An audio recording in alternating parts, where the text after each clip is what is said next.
borrow, and spend and control don't solve the problems of our time. And there's a real opening for us. We have a real opening. And, you know, Glenn was mentioning before we started, he said, look, we're outnumbered here in Brooklyn. I think he said, did you say 9 to 1? 9 to 1. Well, let me just tell you this much. Let me tell you this much. In my district, I'm outnumbered. This is a district, I served the 19th Congressional District, and Paul recited the counties. This is a district that President Obama won by over 6 points. And, you know, I had a candidate against me, you may have read about it, Sean Eldridge. He is a guy who's very independently wealthy. I was outspent over 2 to 1, almost 3 to 1. So political scientists would tell you that, you know, I wasn't going to win. I'm in a district that voted for President Obama, and I'm being outspent. We not only won, we won by nearly 30 points. So what I'm telling you is my message is one of hope for you. That regardless of what the voter registration, you know, which in the state is 2 to 1, that I believe that we can win. We can absolutely do this, but we have to do the work. You know, Vince Lombardi, I don't know if we got any football fans in here today. I'm a long-suffering Jets fan. That's not an easy place to go. That's not an easy place to be. I want to just tell you that right now. That ought to give you some insights into what life is like already, right? For me. But look, Vince Lombardi, one of the most successful coaches of all time, you know, he said, you know, many Americans have the will to win, but fewer have the will to prepare to win. And see, that's the big difference. I found that in the military. I took that motto with me. You know, when I commanded paratroopers, that was our approach was always that approach. We worked hard all the time. You know, we would do a live fire exercise, and we would get back together, and you know, paratroopers are highly accomplished soldiers, and we would always find ways that we needed to be better, and we'd do it again, and keep doing it again, and doing it again. The will to prepare helped our units when we went forward. When we fought Al-Qaeda, because this enemy we're fighting now, Islamic State, before they rebranded themselves. Before they were the Islamic State, they were Al-Qaeda in Iraq. This al-Baghdadi, who's one of their leaders, he was leading them when I was there during those times in Iraq. But this preparation, this will to prepare, I found so important. It's a humility. It's a recognition that we are imperfect people, that we always strive for perfection, and we're always looking to find ways to get better. And see, this is the important thing for us, not to take to despair the fact that we're outnumbered 9 to 1. Because you know what, in my election, the New York Times, which is here today, and I didn't get endorsed by the New York Times, that's okay, you know. But this paper, I want to tell you something. This paper did a story. You can Google it. A guy named Mike Barbera. It was about a week before the election. And that story in the New York Times talked about how the fact that Democrats were prepared to walk across the line and vote for me, you know, and in big numbers. In a district that is described by Charlie Cook as a D+1, to get a 30-point win shows you that we got a significant chunk of Democrats. But to do that, how does one do that? Well, I think first and foremost, it's a sincerity and it's an integrity. There's a fair number of Democrats, I think the article even said it, that said, you know, the Democrats would say, well, you know, I only agree with him maybe a third of the time. But you know what? He works hard for us. He's accessible.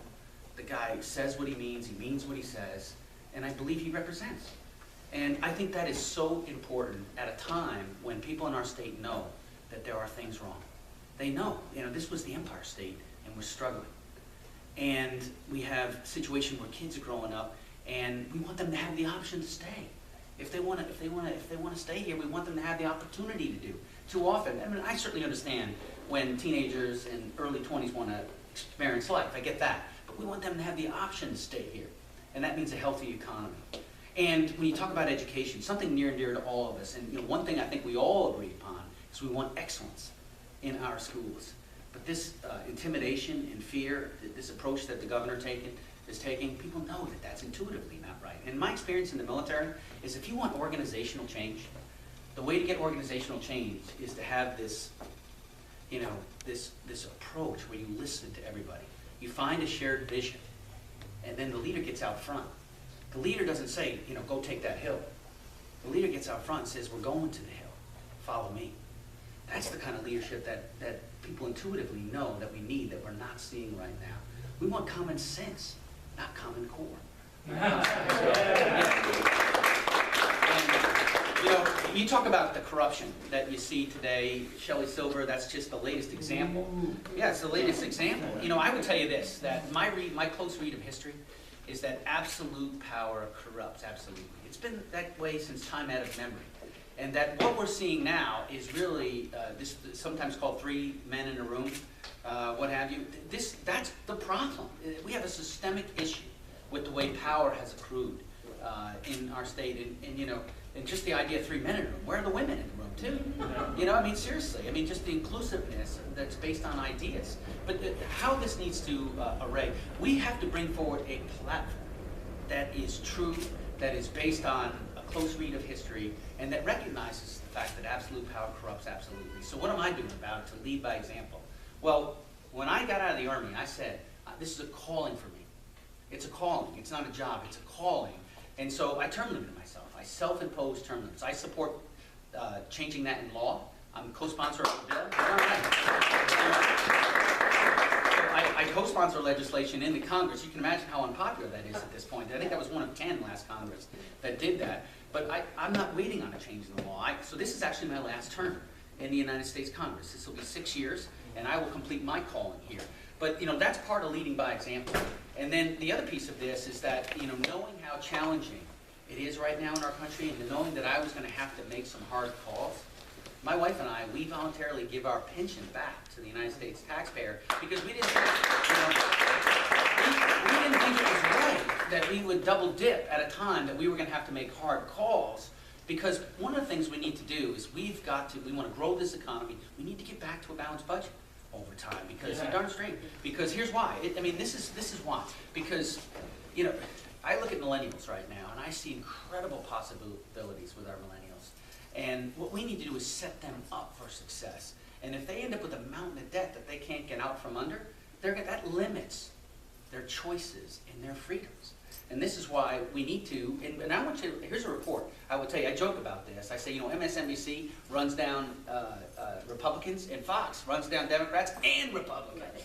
You know, so you may not know that we cut the deficit by over 2/3. You heard the president say it at the State of the Union. But here's the thing about this, is that we had to work together. This election, this historic election in 2010, made the difference. Because, you know, while the president mentioned it in his State of the Union, here's the facts. Had he had a rubber stamp, which is what he wanted for the Congress, it never would have happened. Now, some may say, well, that's just speculation. You know, it's not. All you have to do is look at his budget submissions. And you would have seen that had he got a rubber stamp, which is what he wanted, these deficits would still be well over $1 trillion. But they're not today. We're still not back to a balanced budget, which we need to continue to move towards. But the fact of the matter is we cut the deficit. Not the debt now. The debt isn't, there's the debt and the annual deficit. We've cut the deficit by over 2/3. You know, and so this is the point, is that I want you to know that you already, the American people, made a difference by that election of 2010. And what we need to do is continue to keep the faith and move forward towards that end. So, you know, for me, that's one of the reasons why Mary Jo and I give our pension back, because we knew we were going to have to make hard calls to make that happen. And we wanted to be the first one to get out front and say, we have to do this. So, and then the other piece of this is following through. I know Glenn and Paul both mentioned this ahead of time, is that when we communicate and we stand on a program of reform, when we get the reins of government, we've got to follow through on that. We've got to follow through, because that's part of the integrity and that's part of the belief. And I will tell you this much, that there are folks now that are ready to walk across the line, and independents ready to come our way. But what we have to do is what Vince Lombardi was talking about. We've got to do the hard work. And what does hard work mean? Well, it means registering folks. We got to get out there and find the people who are disaffected, and we need to get them to register. That means also social media, getting our message out. And it also means e-newsletters, and it means email lists, and it means raising money. It means all of these things. Because what we have to do is we cannot wait to the election, to the year of the election. When you're outnumbered 2-1 and you're being outspent, because we had a strong candidate for governor, and Rob Astorino, he had a strong candidate. He had a good candidate. But you know, if we press Labor Day with less than 50% name ID when you're being outspent the way that we were, it's not going to end well. We have to do the work now to get our message out, to connect, to show that we have the solutions for this. So, you know, this is what my calling is now. I'm here to try to help our party, our state. I've got about 21 more months to fulfill my responsibilities and work very hard for the people of the 19th Congressional District, and I'm working really hard to do just that. And then in the time since I'm not running again, now I don't have to raise money, which is another thing maybe we can talk about if you're interested in the Q&A. But now I have some time to reinvest, to help our party, to help our state. Because even if you're a Democrat, you should want to have a viable two-party system, because when you talk about Sheldon Silver and the corruption that's in Albany, yes, we need ethics reforms, including term limits and transparency and accountability, absolutely. And yes, Moreland Commission was important, and we're going to learn, I think, more about that going forward, about why that was prematurely shut down. These things are all important, but just as important is a viable two-party system. You know, this is so important going forward. And so this is what I've been doing. That's why I've been traveling throughout the state to get us, I want you to believe, and I want us to be fired up and to do the work and to prepare so that when we have these meetings, that we have people from every kind of background. You know, not just male, female, but, you know, every race, creed, color, you know, every different perspective, all generations here, so that we can continue this to revitalization of the American dream. So, you know, that's my message to you, and it's something that I believe passionately in. I believe that our best days are still in front of us. They're still in front of us. So I'll take the question. What's on your mind? Yeah. Jim Boletto. Used to have a summer home in Sullivan County. Yeah. Which township? Nipissing? Yeah. Okay. Beautiful. I'm a conservative Barry Goldwater guy. I agree with some of the things you say. I'm not as optimistic as you are. We have these social issues, and I don't want to debate them, but they're just making us very unpopular. I talk to a lot of women. I talk to a lot of gays. I mean, these issues are really important to them, and, you know, if you lose a significant amount of women, if you lose 90% of the gays, I mean, you got to start winning elections. Astorino, I liked him, I respect him, but I thought he ran a poor campaign. What happened to the death penalty? That's an issue that favors Republicans, law and order, drug testing people on relief. I heard nothing from him like that. I think you have to reach out to people, minorities, union people. Ronald Reagan went out and reached and embraced unions. Now we have guys like Scott Walker who are demonizing them. I love the way you're talking. I just wish you were more, I wish you were running the Republican Party. Well, we got to go back to Goldwater and Buckley and you know, those type of people who were inclusive. Well, Jim, let me say this. I'm proud to have the endorsement of the building construction trades. You know, even though, you're darn straight. I mean, you know, coming from a family, my dad's in heaven, as I mentioned, but I know he's proud of the fact that I was able to earn their support. And not for nothing, but we're talking about patriotic people, you know, who love our country. You know, I remember being at a job fair. I do this. I help with some of the community colleges to help efficient market. You know, people who are trying to hire or people looking for work. So we do this up at Columbia Green Community College. Well, so we have about 70 different employers that are all set up, and then the people come through. Well, one of the booths was one of the building construction trades, and this was May of 2012, and you know what he said to me? This guy says, he goes, "I want to vote for Mitt Romney. Why won't he let me?" That's what he said. And, you know, this is the point. You know, I agree with your basic sentiment, which is let's rally. You know, let's bring people together. And this was, I felt like this was as big a mission as anything I've done in the Congress, is for us to believe in ourselves and our ability to be self-governing. I think that's so important. There's really a crisis of faith in our ability to be self-governing. People have a disaffection and an alienation with our ability to do this. People are tired of both parties. They're tired of the bickering, the lack of progress. And in the face of all that, I am optimistic.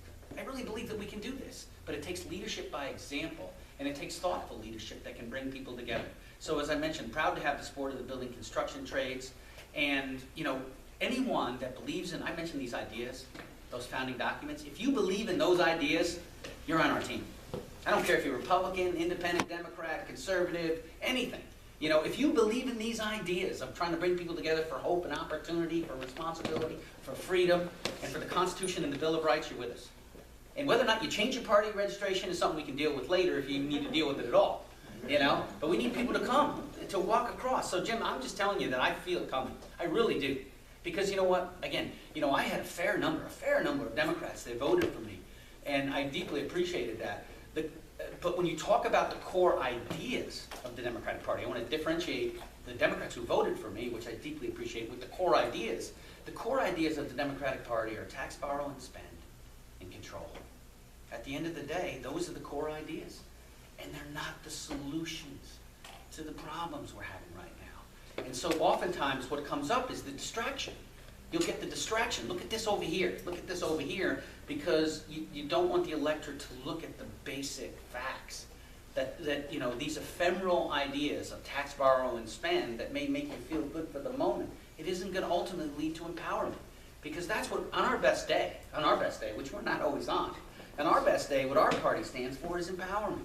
Is this idea that, you know, when you work hard, when you play by the rules, that you're going to get to rise to your God-given potential. That's what inspired me to come. You know, that's how I became the first Republican at a teenage years. You know, was having come as a young boy and having read history about our country, and I still feel to this day, to be born American is to win the lottery. You know, I mean, it really is. You know, and by the way, let me say this too. These ideas that I mentioned these ideas, and if you believe in these ideas, then you're with us. Same goes for immigrants. I mean, the strongest patriots that you'll find out there, many of them are immigrants. They want to be with us, and they want to work hard. I mean, you're 13 years old when you came from Italy, right? There's a classic example. We are at once a nation of laws and a nation of immigrants. So we've got to find a way to integrate and reconcile those two. So the idea that we're not going to solve the problem we're in is not one I agree with. I believe that we can reconcile the fact that we're a nation of laws and a nation of immigrants. We just have to find a way to bring a thoughtful program to do it, because I think that's part of our future too. Yeah. Congressman, my name is Nick. I'm from the other borough across the bridge, Staten Island. First of all, I wanted to thank you not only for coming to talk to the club today, but for your service to the country and for your hard work in Congress on these issues that we all feel very strongly about. I agree with you in regards to the vision of America on the world stage as peace through strength to secure our national security. And as a member of the House Armed Services Committee, I'm sure that you're intimately aware of the importance of supporting our military, but also how those needs are not being met right now, that they don't have the adequate resources because the issue of supporting our military is getting wrapped up in the budget battle. And sequestration. Right. And there's a great op-ed in the Wall Street Journal written by Chairman Thornberry and Senator McCain about the problem being that there are so many Republicans, obviously yourself not included, who pay lip service to the idea of peace through strength and supporting our military, but they're too fiscally hawkish and want to basically try and balance the budget on the backs of our military. So we have the Democratic Party on one side, who at the top of their leadership and their presidential candidate, abysmal record on foreign policy and supporting our military, and then so many Republicans on our side who are paying lip service but not actually following through on supporting our armed forces. How do you see, you know, our ability, you know, to remedy that at this crucial time where there are so many terrifying threats with ISIS and Russia and China? First of all, that was very thoughtfully communicated. What do you do for a living? I work down in Capitol Hill, actually. Yeah. Formerly worked for Congressman Greer. Yeah, very good. Thank you. Well, let me just say that I'm not going to be able to vote for this budget, this Republican budget that's going to come up this week. You know, what the Republican Party is doing in this budget is essentially voting for sequestration. Now, what they're doing is they've got a special account, the overseas contingency, which they're arguing is going to help the military. But you know what? In the accounts that we need to help, this is going to be a problem, because you know we have these laws, and rules as it relates to reprogramming. And when you talk about dozens of billions of dollars, that's an unprecedented reprogramming. So, you know, I think what this is really just is a play so that we can get to another budget agreement. Folks may remember we had a budget agreement in December of 2013 that basically staved off sequester for 2 years. And that agreement expires on the 30th of September, and by 1 October we need a new agreement. So, but you know, this budget essentially codifies the sequester. So I will not be voting for it. So now, look, as I said, you know, I believe that if we think differently and act differently, we can do national security establishment and be safer for less money. But But you cannot go with that sequester number. That number 523B it doesn't work. You can't turn an aircraft carrier on a dime. You've got to do a long-term plan.